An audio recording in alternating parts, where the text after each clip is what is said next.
Assalamualaikum warahmatullahi wabarakatuh. Nama saya Sri Kunia. Di sini saya dan teman saya, Siva Andis Masdita, akan menjelaskan tentang proses manajemen sumber daya manusia dalam manajemen perkantoran.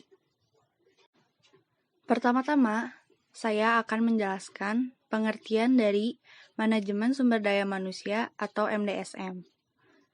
Menurut Malayu Hasibuan, MDSM merupakan ilmu dan seni mengatur hubungan dan peranan tenaga kerja agar efektif dan efisien membantu terwujudnya tujuan perusahaan, karyawan, dan masyarakat. Sedangkan, dalam pengertiannya sebagai kebijakan adalah sebagai suatu sarana untuk memaksimalkan efektivitas organisasi dalam mencapai tujuannya. Menurut GES, kebijakan yang diambil organisasi dalam mengelola SDM-nya diarahkan pada penyatuan elemen-elemen organisasional, komitmen pekerja, kelenturan organisasi dalam beroperasi, serta pencapaian kualitas hasil kerja secara maksimal. Dengan merujuk pada pengertian tersebut, ukuran efektivitas kebijakan MSDM sebagai berikut. Yang pertama, dapat diukur pada seberapa jauh organisasi mencapai kesatuan gerak seluruh unit organisasi. Kedua, seberapa besar komitmen pekerja terhadap pekerjaan dan organisasinya. Ketiga, sampai sejauh mana organisasi toleran dengan cepat dan mengambil langkah dengan tepat. Dan yang keempat, seberapa tinggi tingkat kualitas output yang dihasilkan oleh suatu organisasi. Berikutnya adalah tujuan manajemen SDM.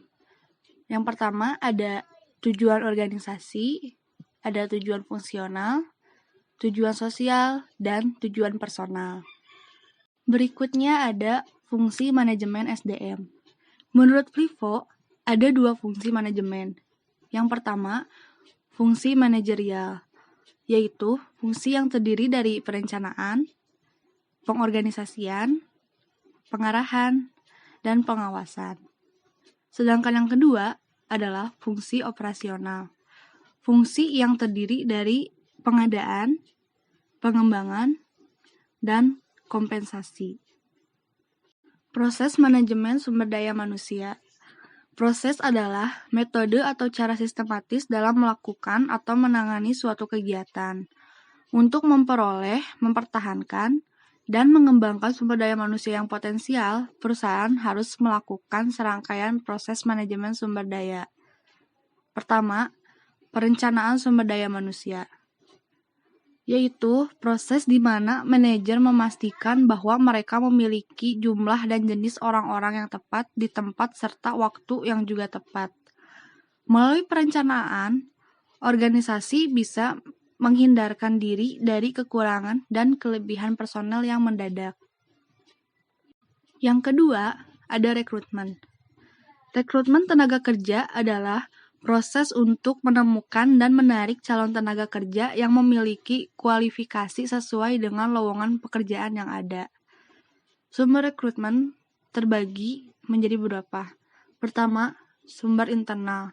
Sumber ini didapat dari kebijakan promotion from within, yaitu mengutamakan pengisian jabatan yang lowong dengan memprioritaskan promosi kepada karyawan internal perusahaan. Mekanismenya tidak hanya promosi kenaikan jabatan, tetapi rotasi atau perpindahan jabatan pada level yang sama, dan demosi atau penurunan jabatan. Yang kedua, ada eksternal. Penarikan karyawan dari sumber-sumber tenaga kerja di luar perusahaan, seperti kantor penempatan tenaga kerja, lembaga-lembaga pendidikan, dan sumber-sumber lainnya. Beberapa yang digunakan dalam sumber ini antara lain walk-in and white-in atau inisiatif pelamar, ada employee referral atau rekomendasi internal organisasi, serta advertising atau iklan. Kemudian, pada proses MSDM, ada yang dinamakan dengan seleksi. Seleksi yaitu menyaring para pelamar kerja untuk menentukan siapa yang paling memenuhi kualifikasi atas pekerjaan tersebut. Jadi, ketika ada beberapa atau banyak pelamar di suatu perusahaan, maka perusahaan tersebut akan menyaringnya dan menentukan siapa yang paling memenuhi kualifikasi tersebut. Lalu ada perjanjian kerja. Perjanjian kerja yaitu perjanjian antara seorang buruh dengan seorang majikan. Biasanya, perjanjian ditandai oleh adanya upah atau gaji tertentu yang diperjanjikan dan adanya suatu hubungan di peratas. Hubungan pihak yang satu berhak memberikan perintah pada pihak lainnya dan harus ditaati. Jenis-jenis perjanjian kerja yang pertama, perjanjian kerja waktu tertentu atau PKWT, yaitu perjanjian kerja yang jangka berlakunya telah ditentukan atau disebut sebagai karyawan kontrak. Kemudian ada perjanjian kerja waktu tak tertentu atau PKWTT, perjanjian yang tidak memiliki jangka waktu berlakunya. Di sini, baik PKWT maupun PKWTT harus ditandatangani oleh kedua belah pihak. Proses yang kelima adalah orientasi dan penempatan.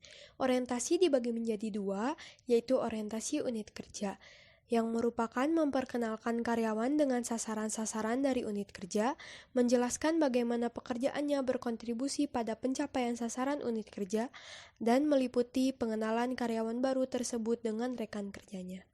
Yang kedua, orientasi organisasi, yaitu merupakan menginformasikan karyawan baru tentang sasaran perusahaan, riwayatnya, filosofinya, prosedurnya, dan peraturannya. Adapun penempatan karyawan baru merupakan serah terima karyawan baru kepada unit kerja yang membutuhkan dan kepada pimpinan langsung. Proses keenam adalah pelatihan dan pengembangan. Pelatihan atau training adalah proses yang sistematis untuk mengubah perilaku tertentu dari tenaga kerja agar selaras dengan pencapaian tujuan perusahaan. Pelatihan bertujuan untuk meningkatkan keahlian atau skill dan kemampuan atau abilities. Lalu ada pengembangan, yaitu untuk meningkatkan keahlian konseptual dan pengembangan pribadi yang dibutuhkan manajer untuk menempati jabatan yang lebih tinggi di masa mendatang.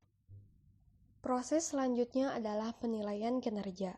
Penilaian ini untuk memberikan umpan balik kepada karyawan sebagai upaya memperbaiki kinerja karyawan dan organisasi. Hasil dari penilaian ini dapat digunakan untuk berbagai keperluan, misalnya pertimbangan promosi, pembuatan program pelatihan, kenaikan gaji, pemberian bonus, dan sebagainya.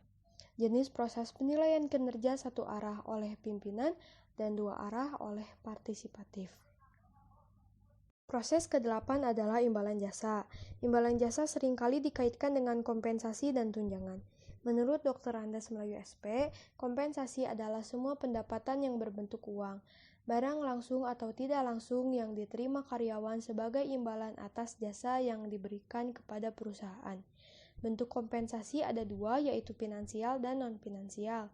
Ada dua kompensasi finansial, yaitu kompensasi langsung seperti gaji, bonus, upah, dan komisi. Dan kompensasi finansial tidak langsung seperti tunjangan kesehatan, asuransi, pelaksanaan rekreasi, dan lain-lain. Kompensasi non-finansial adalah kompensasi seperti pujian, penghargaan, dan pengakuan terhadap karyawan di mana hal tersebut dapat mempengaruhi motivasinya, produktivitas, dan kemampuan karyawan. Proses selanjutnya adalah pemberhentian. Istilah pemberhentian sering pula disebut dengan separation atau pemisahan dan pemutusan hubungan kerja atau PHK. Pemberhentian merupakan pemutusan hubungan kerja seseorang karyawan dengan suatu organisasi perusahaan. Dengan pemberhentian berarti berakhirnya ketertarikan kerja karyawan terhadap perusahaan. Ada dua jenis pemutusan hubungan kerja menurut Mangkrup Prawira, yaitu pemutusan hubungan kerja sementara, di antaranya sementara tidak bekerja dan pemberhentian sementara. Sementara tidak bekerja atau cuti adalah meninggalkan pekerjaan mereka sementara dengan alasan berupa kesehatan, keluarga, melanjutkan pendidikan, rekreasi, dan lain sebagainya. Yang kedua adalah pemberhentian sementara. Pemberhentian ini dikarenakan alasan internal perusahaan, yaitu karena alasan ekonomi dan bisnis. Misalnya, kondisi moneter dan krisis ekonomi menyebabkan perusahaan mengalami chaos atau karena siklus bisnis. Jenis berikutnya yaitu pemutusan hubungan kerja permanen. Pemutusan hubungan kerja permanen ini memiliki 3 tipe, yaitu yang pertama atrisi atau pemberhentian tetap.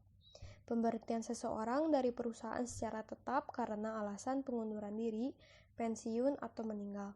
Fenomena ini diawali oleh pekerja individual, bukan oleh perusahaan. Yang kedua ada terminasi. Terminasi adalah istilah luas yang mencakup perpisahan permanen karyawan dari perusahaan karena alasan tertentu. Biasanya istilah ini mengandung arti orang yang dipecat dari perusahaan karena faktor kedisiplinan, bisnis, dan ekonomi. Yang ketiga ada kematian. Kematian dalam pengertian pada karyawan usia muda berarti kehilangan besar bagi perusahaan karena terkait dengan investasi yang dikeluarkan dalam bentuk penarikan tenaga kerja, seleksi, orientasi, dan pelatihan. Kemudian menurut Mutiara S, jenis pemutusan hubungan kerja ada 4 jenis, diantaranya yang pertama inisiatif karyawan, maksudnya yaitu pemberhentian atas kehendak sendiri. Yang kedua ada kontrak kerja berakhir, maksudnya yaitu pemberhentian karyawan karena habis masa kontrak atau karena tidak dibutuhkan lagi oleh organisasi. Yang ketiga ada pensiun, yaitu maksudnya pemberhentian karena sudah mencapai umur pensiun 60-65 tahun. Yang terakhir ada inisiatif perusahaan, pemutusan hubungan kerja yang dilakukan atas kehendak pengusaha. Dalam hal ini, pengusaha memutuskan hubungan kerja dengan pekerja mungkin disebabkan adanya pengurangan aktivitas atau kelalaian pegawai, atau juga pelanggaran disiplin yang dilakukan oleh pekerja. Jadi, kesimpulannya adalah manajemen SDM merupakan ilmu dan seni untuk memperoleh tenaga kerja. Peranan manajemen SDM tidak hanya pada jaminan kepatuhan para anggotanya, melainkan kepada maksimalisasi kontribusi yang diberikan oleh setiap orang ke arah tercapainya tujuan organisasi. Serangkaian proses manajemen SDM bertujuan untuk memperoleh, mempertahankan, dan mengembangkan sumber SDM-nya. Berikut adalah informasi atau teori atau materi tentang proses manajemen SDM dalam manajemen perkantoran. Berikut adalah proses manajemen SDM dalam manajemen perkantoran. Semoga dapat bermanfaat. Terima kasih.